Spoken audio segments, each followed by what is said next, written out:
è stata una buona affluenza, ancorché diciamo così di autorità e di giornalisti. La qualità del vino ovviamente ne abbiamo parlato a lungo e se ne è parlato a lungo, è indiscussa. Direi che le premesse sono quelle di 2015 che darà delle ottime soddisfazioni. Come si suol dire, un 2015 sugli scudi per ribadire l'importanza e la centralità dell'Amarone, proprio nel sistema economico anche.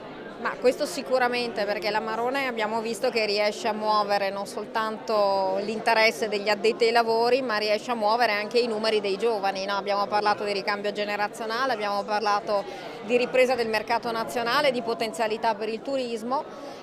L'unica cosa che quest'anno forse va un po' considerata è l'export, ma abbiamo visto che insomma non siamo diversi dal resto dei vini italiani ed essendo noi diciamo Un po' campanilisti, no?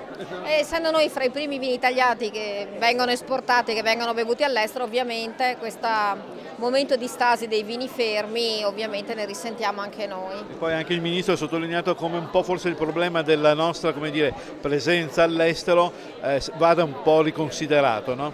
Ma va riconsiderata perché poi non si può andare in tutti i paesi, bisogna targetizzare il paese e la fascia del consumatore, bisogna lavorare diciamo così preparandosi un po' e non andando all'estero contando di riuscire sempre a portare a casa dei risultati, quindi sì, bisogna studiare. Ecco. Bisogna sempre lavorare, Bisogna studiare e le bisogna crescere. Appuntamento al Vinitaly naturalmente. Naturalmente appuntamento al Vinitaly, siamo sempre nel padiglione 8 e anche quest'anno avremo una sala degustazioni dove organizzeremo degli appuntamenti mirati e niente, direi che poi inizieremo anche con tutto il nostro tour estero come tutti gli anni e quindi già Quindi bocchiamo le maniche e iniziamo da domani. Iniziamo dalla Germania che abbiamo visto che comunque è il paese che in questo momento i vini italiani li sta un attimo diciamo così, si è raffreddata verso i vini italiani.